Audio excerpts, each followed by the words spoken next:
ಪ್ರೀತಿಯ ಓದುಗ ಬಂಧುಗಳಿಗೆ ಈ ನಿಮ್ಮ ಶಿಲ್ಪ ಎಂ ಶಿವಪಾರು ಮಾಡುವ ನಮಸ್ಕಾರಗಳು. ಕಲ್ಯಾಣ ಪ್ರೇಮ ಕಲ್ಯಾಣ ಭಾಗ 2 7ನೇ ಸಂಚಿಕೆ. ಅವನಿ ಊರಿಗೆ ಹೋಗಲು ತಯಾರಾಗಿದ್ದಳು. ಆರ್ಯ ಹಿಡಿದ ಕೈ, ತಾನು ಆರಿಸಿದ ಬಳೆ ಮತ್ತೆ ಮತ್ತೆ ನೋಡಿದವಳ ತುಟಿಗಳು ಅರಳಿದ್ದವು. ಬ್ಯಾಗಿಗೆ ಬಳೆ ಇಟ್ಟಳು. ತನ್ನ ನೋಡಿ ಆರ್ಯ ಕಂಗಳು ಮಿಟುಕಿಸಿದ ನಕ್ಕ. ನೆನಪಾಗಲು ನಾಚಿಕೆ ಅವಳ ಆವರಿಸಿತ್ತು. ಕಾವ್ಯ ದಂಪತಿಗಳು ಹೊರಟು ನಿಂತಿದ್ದರು. ವರ್ಷಗಳಿಂದ ಶೈಲಾರನ್ನ ಜೊತೆಗೆ ಇರಿಸಿಕೊಂಡಿದ್ದರು ಕಾವ್ಯ. ಮಗನಿನ್ನೂ ಚಿಕ್ಕವನು. ತಾವು ಗಂಡ ಹೆಂಡತಿ ಕೆಲಸಕ್ಕೆ ಹೋದಾಗ, ಮಗ ಶಾಲೆಯಿಂದ ಬಂದಾಗ ಅವನಿಗಾಗಿ ಅಜ್ಜಿಯಾದರೂ ಇರಲಿ ಎಂದು ಮೊದಲು ಒಪ್ಪದ ಶೈಲರು ನಂತರ ಅವರಲ್ಲಿ ಉಳಿದಿದ್ದರು. ಈಗ ಕಾವ್ಯ ದಂಪತಿಗಳ ಜೊತೆ ಹೊರಟಿದ್ದರು. ದೀಪು, ಅಕ್ಷಯ್ ಬಿಟ್ಟು ಉಳಿದ ಎಲ್ಲ ನೆಂಟರು ಹೊರಟಾಗಿತ್ತು. ಅರುಣ ಮಣಮಣ ಮನದಲ್ಲೇ ಅಪ್ಪನನ್ನು ಆದಿಯನ್ನು ಬೈದುಕೊಂಡು ಕುಳಿತಿದ್ದಳು. ದೀಪು ಅಪ್ಪ ಅಮ್ಮನ ಕೋಣೆಗೆ ಬಂದವಳು ರುದ್ರರ ಮಡಿಲಿಗೆ ಒರಗಿದ್ದಳು. ಸಪ್ತರು ನಗುತ್ತಾ ಇಬ್ಬರನ್ನೂ ನೋಡುತ್ತಾ ಕುಳಿತರು.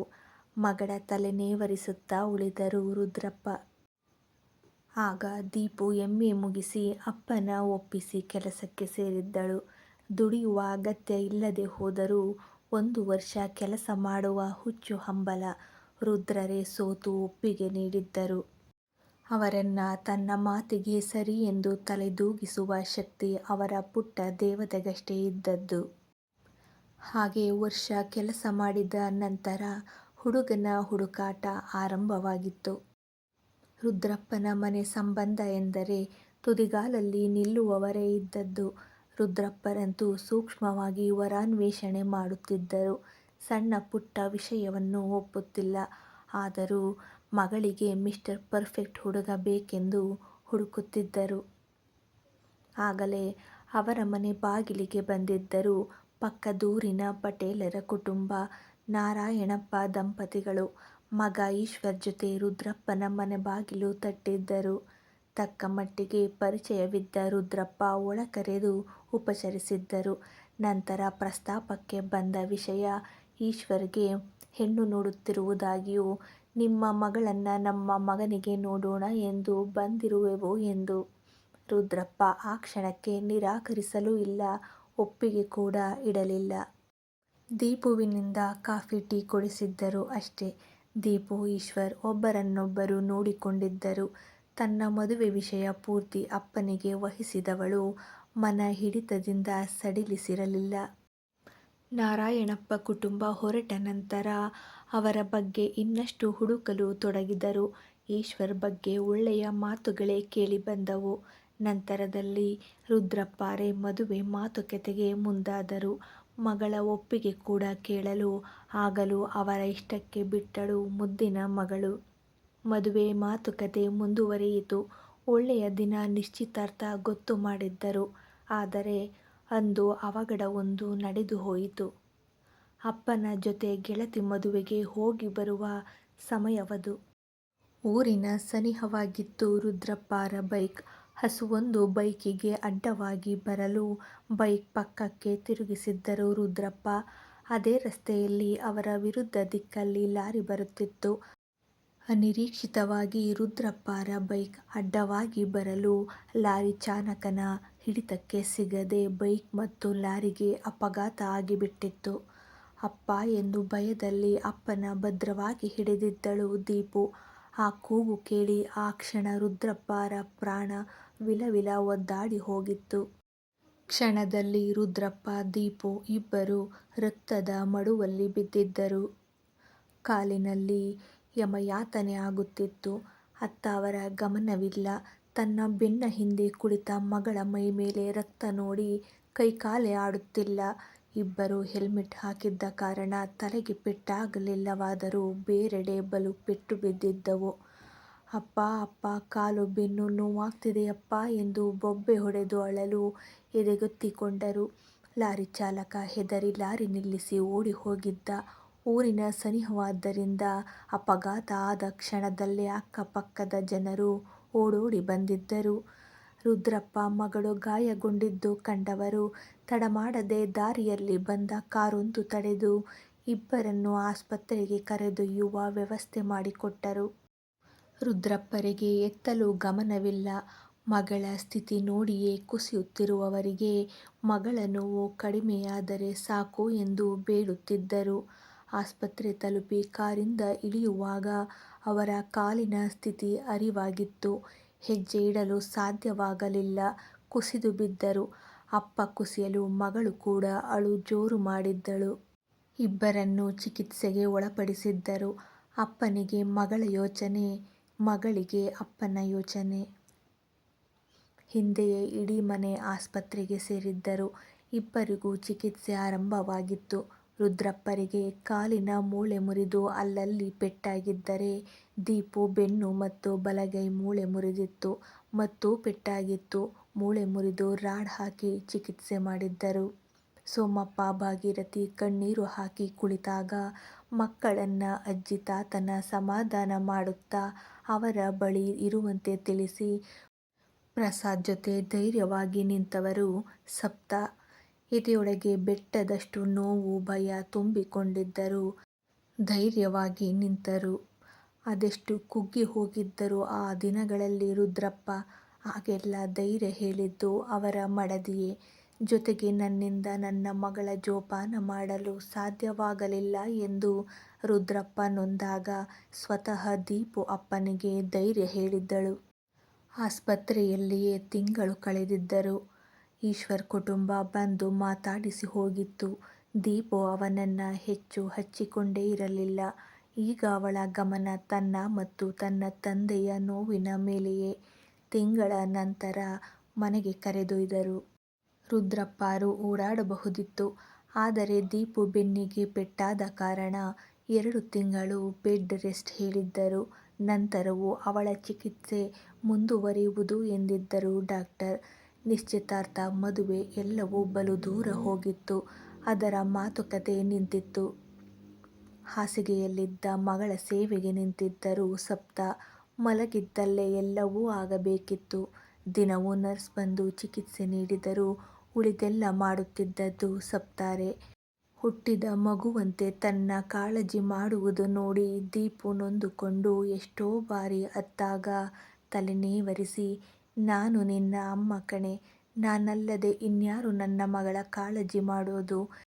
ಹೆಚ್ಚು ಯೋಚನೆ ಮಾಡದೆ ಬೇಗ ಹುಷಾರಾಗಿ ಮೊದಲಂತೆ ಓಡಾಡು ಕಂದ ಎಂದು ಸಮಾಧಾನ ಮಾಡುತ್ತಿದ್ದರು.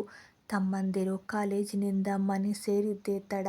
ಅಕ್ಕನ ಬೇಸರ ಕಳೆಯಲು ಅವಳ ಕೂಡಿಕೊಂಡು ದಿನದ ಎಲ್ಲ ವಿವರ ಹೇಳಿ ಅವಳ ನಗಿಸುತ್ತಿದ್ದರು. ರುದ್ರಪ್ಪರು ತಿಂಗಳಲ್ಲಿ ಮೊದಲಿನಂತಾದರು. ಅವರಿಗೆ ಅವರ ನೋವು ದೊಡ್ಡ ವಿಷಯವೇ ಅಲ್ಲ. ಆದರೆ ಮಗಳ ನೋವು, ಅದೇ ದೊಡ್ಡ ನೋವು ಅವರಿಗೆ. 2 ತಿಂಗಳ ನಂತರ ದೀಪು ತಕ್ಕ ಮಟ್ಟಿಗೆ ಕುಳಿತು ನಿಲ್ಲಲು ಆಗಲೇ ಮನೆ ಮೊದಲಿನ ಸ್ಥಿತಿಗೆ ಮರಳಿದ್ದು. ಮಡದಿಯ ತಾಳ್ಮೆ, ಸಹನೆ, ಒಳ್ಳೆತನಕ್ಕೆ ಅದೆಷ್ಟು ಬಾರಿ ಸೋತರೋ ರುದ್ರಪ್ಪ. ಜೊತೆಗೆ ಇಡೀ ಮನೆಯೇ ಅವರಿಗೆ ಸೋತಿತ್ತು. ಅವರ ಬಲಗೈ ಆಗಿ ಪ್ರಿಯಾರು ಸಹ ಸಹಾಯಕ್ಕೆ ನಿಂತಿದ್ದರು. ದೀಪು ಪೂರ್ತಿ ಹುಷಾರಾಗಿ ಮೊದಲಿನಂತೆ ಆಗಲು 6-7 ತಿಂಗಳು ಹಿಡಿದವು. ಆಗಲೂ ಬಲಗೈ ಹೆಚ್ಚು ಉಪಯೋಗಿಸಲು ಆಗುತ್ತಿರಲಿಲ್ಲ ದೀಪುವಿನಿಂದ. ಅವಳ ಯೋಚನೆ ಅದೇ. ಆದರೂ ಮನೆಮಗಳ ನೋವಿಗೆ ಇಡೀ ಮನೆ ಸ್ಪಂದಿಸುತ್ತಿತ್ತು. ಎಲ್ಲರ ಕಾಳಜಿಯಲ್ಲಿ ನಿಧಾನವಾಗಿ ಕೈ ಸರಿ ಹೋಗುವುದು ಎಂದು ಡಾಕ್ಟರ್ ವಿಶ್ವಾಸ ನೀಡಿದ್ದರು. ಅಲ್ಲಿವರೆಗೂ ಎತ್ತಲೂ ಗಮನ ಇರಲಿಲ್ಲ ಯಾರಿಗೂ. ಆಗ ಕಿವಿಗೆ ಬಿದ್ದ ವಿಷಯ, ಈಶ್ವರ್ ಜೊತೆ ಹುಡುಗಿಯೊಬ್ಬಳು ಹೆಚ್ಚು ಕಾಣಿಸಿಕೊಳ್ಳುತ್ತಿರುವಳು ಎಂದು. ಸ್ವತಃ ಪ್ರಸಾದ್ರೇ ಕಣ್ಣಾರೆ ಕಂಡು ಅಣ್ಣನಿಗೆ ವಿಷಯ ತಿಳಿಸಿದ್ದರು. ಅದೇ ವಾರದಲ್ಲಿ ಈಶ್ವರ್ ಕುಟುಂಬ ಮನೆಗೆ ಬಂದಿತ್ತು. ಮೊದಲೇ ಮಗಳಿಗಾಗಿ ಪ್ರಾಣವನ್ನೇ ಲೆಕ್ಕಿಸದ ಅಪ್ಪ ಬೇರೊಂದು ಹುಡುಗಿ ಜೊತೆ ತಳುಕು ಹಾಕಿಕೊಂಡವನ ಜೊತೆ ಮಾತಾಡದೆ ನಿಶ್ಚಿತಾರ್ಥ ಮಾಡುವರೇ. ಎದುರು ಬದುರೇ ಕೇಳಿಯೂ ಬಿಟ್ಟರು.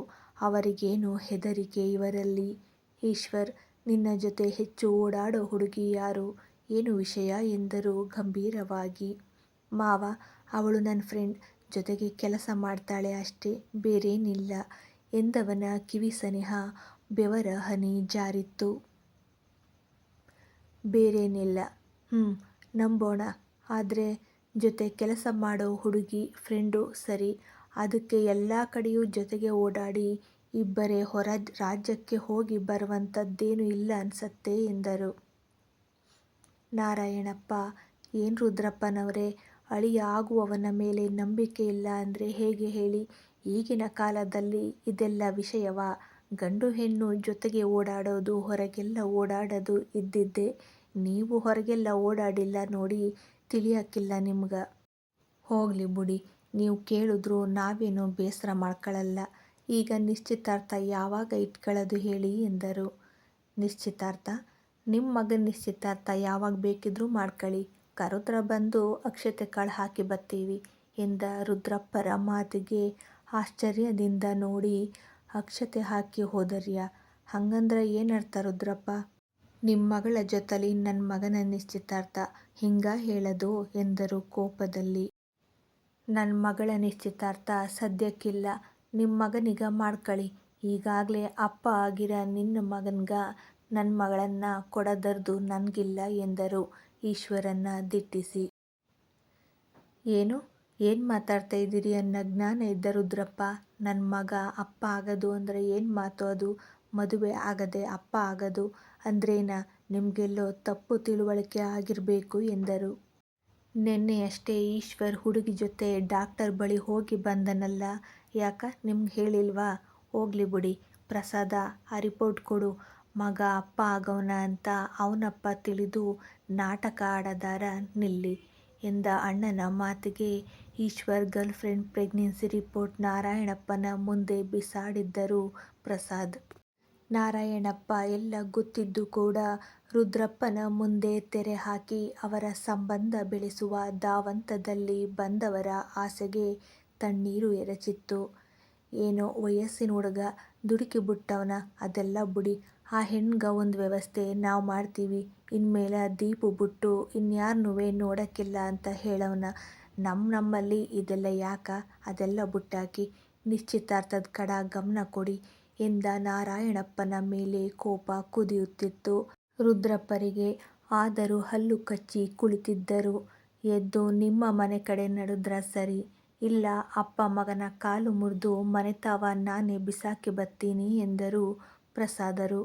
ಅಪ್ಪ ಬಾಪ ಹೋಗೋಣ. ಏನೋ ಇವ್ರ ಮಗಳು ಮಹಾರಾಣಿ ಅನ್ನೋ ಹಾಗೆ ಆಡ್ತಾ ಇದ್ದಾರೆ. ಮೊದಲಾದರೆ ಚೂರು ಪಾರು ನೋಡೋದಕ್ಕಾದ್ರೂ ಸುಮಾರಾಗಿದ್ಲು. ಈಗ ನೋಡು, ಹೆಣದ ಹಾಗೆ ಮಲಗಿ ಕುಂಬಳಕಾಯಿ ಆಗಿದ್ದಾಳೆ. ಕೈ ಸೊಂಟ ಎಲ್ಲ ಮುರಿದಿದೆ. ಒಳಗೊಳಗೆ ಇನ್ನೇನು ಮುರಿದಿದೆಯೋ ಯಾರಿಗೊತ್ತು. ನಾನೇನೋ ನೀನು ಕೇಳ್ಕೊಂಡೆ ಅಂತ ಏನೋ ಮದುವೆ ಆಗೋಣ ಅಂತ ಬಂದರೆ ದಿಮಾಕು ತೋರಿಸ್ತಾರೆ. ಈ ಕೈ ಮುರಿದು ಹೋದವಳಿಗೆ ಮದುವೆ ಬೇರೆ. ನನ್ನೇ ಬೇಡ ಅಂದಮೇಲೆ ಇನ್ಯಾವ ಊರ ರಾಜ್ಕುಮಾರ ಸಿಗ್ತಾನೆ? ನಾವು ನೋಡೋಣ ಬಾ. ಅವಳನ್ನ ಕಟ್ಕೊಂಡ್ರೆ ಜೀವನ ಪೂರ್ತಿ ಕೈ ಆಡಿಸೋದಕ್ಕೆ ಆಗದವಳ ಸೇವೆ ಮಾಡಬೇಕಾಗತ್ತೆ ನಾವು ಎಂದ. ಎಲುಬಿಲ್ಲದ ನಾಲಿಗೆ ಹರಿಬಿಟ್ಟು ತಟ್ಟನೆ ರುದ್ರಪ್ಪರ ಅಂಗೈ ಅಚ್ಚು ಅವನ ಕೆನ್ನೆಗಳ ಮೇಲೆ ಬಿದ್ದಿತ್ತು. ಕೊರಳ ಪಟ್ಟಿ ಹಿಡಿದು ಎಳೆದು ನೆಲಕ್ಕೆ ದೂಡಿದ ರುದ್ರಪ್ಪ. ಹೇ, ಯಾರ ಬಗ್ಗೆ ಮಾತಾಡ್ತಾ ಇದೀಯ ಅನ್ನೋ ಜ್ಞಾನ ಇದ್ದ ಮಗನೇ, ನಿಂಗ ನನ್ನ ಮಗಳ ಬಗ್ಗೆ ಮಾತಾಡಕ ಒಂದು ಯೋಗ್ಯತೆ ಇರಬೇಕು. ಹೆಣ್ಣು ಕೇಳ್ಕೊಂಡು ನೀನು ನನ್ನ ಮನೆ ಬಾಗಿಲು ತಟ್ಟಿದೆಯೋ ಹೊರತು ನಾನು ನನ್ನ ಮಗಳು ನಿನ್ನ ಮನೆ ತಾವ ಹೆಜ್ಜೆ ಮಡಗಿರ್ಲಿಲ್ಲ. ನನ್ನ ಮಗಳ ಬಗ್ಗೆ ಇನ್ನೊಂದು ಪದ ನಿನ್ನ ಬಾಯಲ್ಲಿ ಬಂದ್ರ ನಾಲ್ಗ ಕತ್ತರಿಸಿ ಉಪ್ಪು ಮೆಣಸು ತುಂಬಿಟ್ಟಾನು. ಮೈನಾಗ ಜೀವ ಇರಬೇಕು ಅಂದ್ರ ಇಲ್ಲಿಂದ ಜಾಗ ಖಾಲಿ ಮಾಡು, ಇಲ್ಲ ಈ ರುದ್ರನ ಇನ್ನೊಂದು ಮುಖ ನೋಡ್ಬೇಕಾಯ್ತದ ಎಂದು ಬೆರಳು ತೋರಿ ಎಚ್ಚರಿಕೆ ಕೊಟ್ಟಿದ್ದರು. ಅಷ್ಟರಲ್ಲಿ ದೀಪು ಬಿಕ್ಕುವ ಸದ್ದು ಕಿವಿಗೆ ಬಿದ್ದಿತ್ತು. ರುದ್ರಪ್ಪ ಮಗಳತ್ತ ಸರಿದರೆ ಆದಿ ಆರ್ಯ ಈಶ್ವರ್ ಮೇಲೆ ಬಿದ್ದಿದ್ದರು. ತಮ್ಮ ದೀಪಕ್ಕನ ಅಳುವಿಗೆ ಕಾರಣ ಆದವನ ಬಿಟ್ಟಾರೆ ಅವರು. ಮುಖದಲ್ಲಿ ರಕ್ತ ಬರುವಂತೆ ಚೆಚ್ಚಿದ್ದರು. ಪ್ರಸಾದ್ ಇಬ್ಬರನ್ನು ತಡೆಯಲು ನಾರಾಯಣಪ್ಪ ಈಶ್ವರ್ ಬುಸುಗುಡುತ್ತಾ ಅಲ್ಲಿಂದ ಹೊರಟರೆ ರುದ್ರಪ್ಪ ಸಪ್ತ ಮಗಳಿಗೆ ಸಮಾಧಾನ ಮಾಡಲು ನಿಂತರು. ರುದ್ರಪ್ಪರ ಬಟ್ಟೆ ಒದ್ದೆ ಮಾಡುತ್ತಿತ್ತು ಮಗಳ ಕಣ್ಣೀರು. ಆ ಕಣ್ಣೀರಿನ ಕಾವು ಎಲ್ಲರಿಗೂ ತಟ್ಟುತ್ತಿತ್ತು. ಮಗಳೇ, ಬೀದಿ ನಾಯಿ ಬೊಗಳುದ್ರ ಬಂಗಾರದ ಬೆಲೆ ಕಮ್ಮಿ ಆದ್ದಕೋಸೆ. ನೀನು ಬಂಗಾರಕ್ಕವ್ವ. ಅವನನ್ನು ನಾನು ನನ್ನ ಮಗಳಿಗ ನೋಡಿದ ಗಂಡು ಅಂತ ನನಗೆ ಅಸಹ್ಯ ಆಯ್ತದ. ಕೂಸೆ ಅಳ್ಬ್ಯಾಡ, ಅವನಿಗ ನಿನ್ನ ಹೆಸರು ಕೂಗ ಅರ್ಹತೆನೂ ಇಲ್ಲ. ನನ್ನ ಮಗಳಿಗ ಬಂಗಾರದಂಥ ಗಂಡ ನಾನು ಹುಡುಕ್ತೀನಿ ಎಂದರು. ಬೇಡಪ್ಪ, ನನಗೆ ಮದುವೆ ಬೇಡ. ಒಂದಷ್ಟು ವರ್ಷ ನನ್ನ ಬಿಟ್ಬಿಡಿ. ನನಗೆ ಯಾರೂ ಬೇಡ, ನೀವಿದ್ರೆ ಸಾಕು. ನನ್ನ ಮನೆಯವರೇ ಸಾಕು ಎಂದು ಅಳಲು ಎಲ್ಲರೂ ನೊಂದುಕೊಂಡರು. ಅಲ್ಲಿಗೆ ಮದುವೆ ಮಾತುಕತೆಯೇ ಆ ಮನೆಯಲ್ಲಿ ನಿಂತಿತ್ತು. ಮುಂದುವರಿಯುವುದು. Thank you. ಕತೆ ಇಷ್ಟವಾಗ್ತಿದ್ರೆ ಓದಿ ವಿಮರ್ಶೆ ಮಾಡಿ, ಸಬ್ಸ್ಕ್ರೈಬ್ ಮಾಡಿ ಪ್ರೋತ್ಸಾಹಿಸಿ.